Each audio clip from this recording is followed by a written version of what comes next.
Temane pensare che mala vita di chi sti gente buoni la libertà è finita.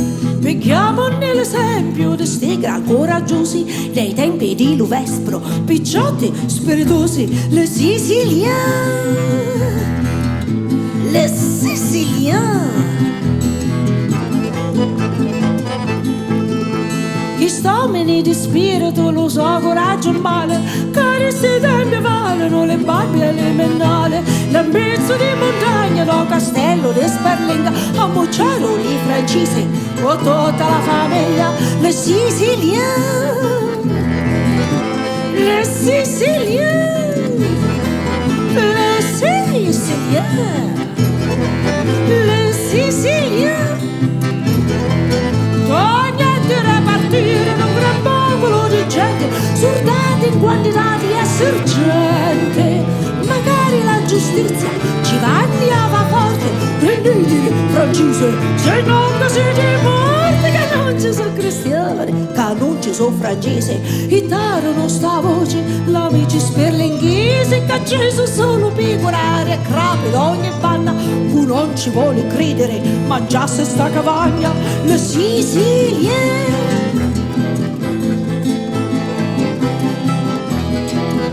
Sommarono ste fami un pico lieto, tanto vino buono e imbriaco, cantavano gli soldati trionfanti, ma poi fineruli divertimenti. Le siciliane, le siciliane, le siciliane, le siciliane, le siciliane.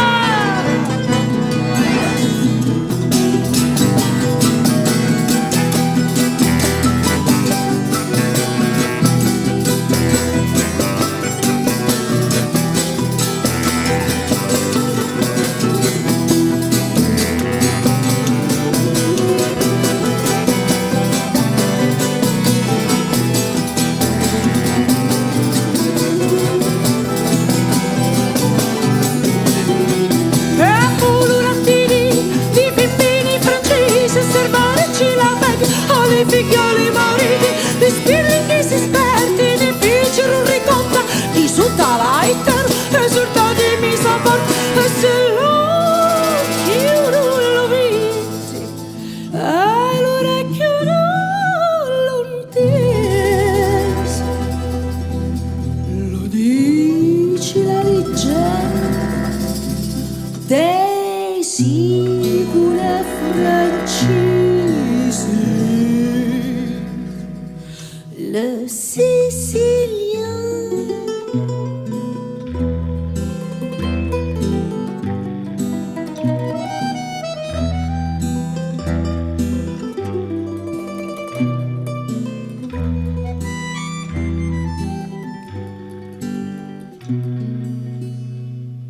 le siciliane.